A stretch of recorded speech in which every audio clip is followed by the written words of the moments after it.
The monologue at Saturday Night Live, given by the great Dave Chappelle, was it, as Jonathan Greenblatt said, was it anti-Semitic? Did you see it? Did you find any fault with it? Says here you're Jewish, Ophira.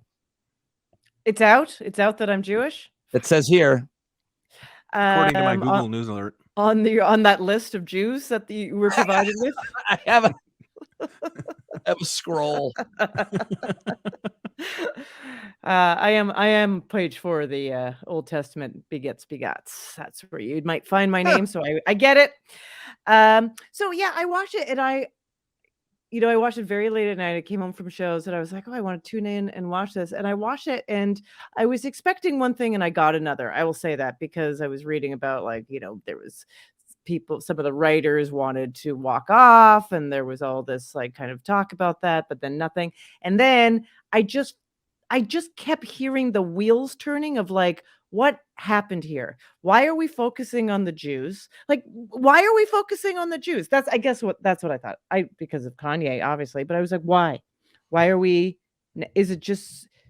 It was popular for a little while in the worst part of stand-up to basically make fun or take down trans people, and I feel like we've moved to easier territory. Jews. It's just it's almost hacky right now to have some anti-Semitic material. Well, did Jews have feelings?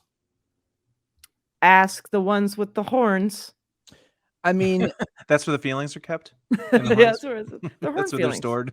They're antenna, really. What did you? Well, go ahead, Ophira. What else? Yeah, please. I just watched the whole thing, and I will be honest. Some of it I was like, this is funny. I enjoyed some of it.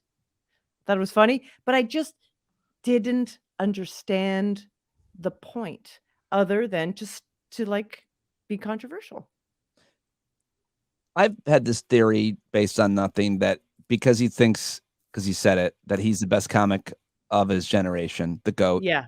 That it's his responsibility to push the boundaries so that lesser known comedians know where the rules are. And if he gets in trouble, but that doesn't make a lot of sense because most comedians that aren't well known get in less trouble. I mean, nobody's filming them and putting it out or nobody cares, or I'm not sure. But the only other point I would say is, in this atmosphere with the spike in anti-Semitism and so on, it does seem like a little bit gratuitous for Chappelle to do that. But he's also friends with Kanye. It made sense. Christian, what do you think? Yeah, as usually with this kind of thing, my opinions will please no one.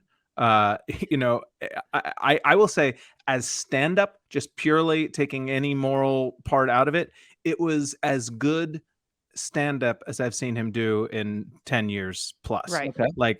Much, much stronger and much better than anything I've seen on his last 2 or 3 specials. You think the SNL writers wrote for him, or do you? No, in fact, I know for a fact that that's not the monologue he did in dress rehearsal. Oh wow! Yeah. So I heard about this, but I didn't get in. Okay, what do you know? I have a friend who works for the show, and they said that was not cleared, and so that's another thing that was a little weird about it. That I'm sure a lot of the cast members probably were hearing about this as they're getting ready for their next sketch or ready for their first sketch, and so. My main takeaway was as pure, again, just as a comic, I was very impressed by it. It made me not think very much of him as a person, but as a comic, I thought it was pretty impressive. But I will say that he has a little bit of firmer ground to talk about this stuff than the trans stuff. I mean, I think Dave has always displayed a very keen insight on matters of race.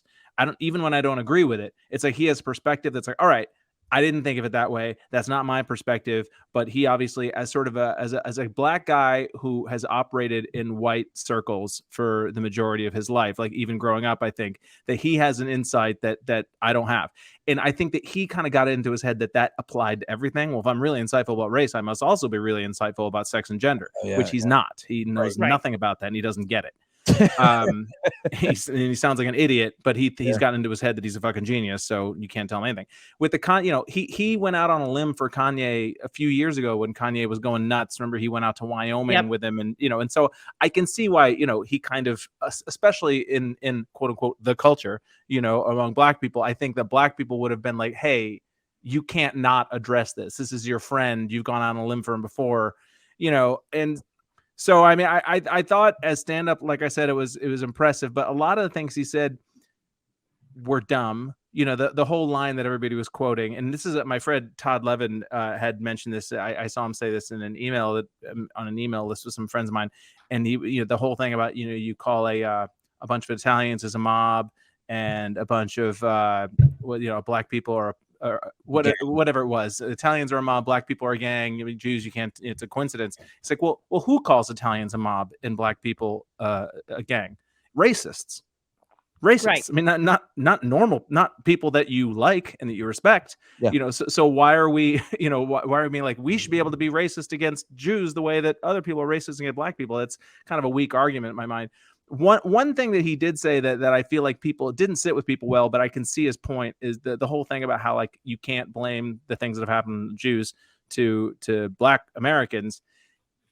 There is a thing that like there is no part of society in which Black people hold structural power over Jews or white people or anybody, really. There's really no segment of the culture in which Black people hold institutional power over anyone else.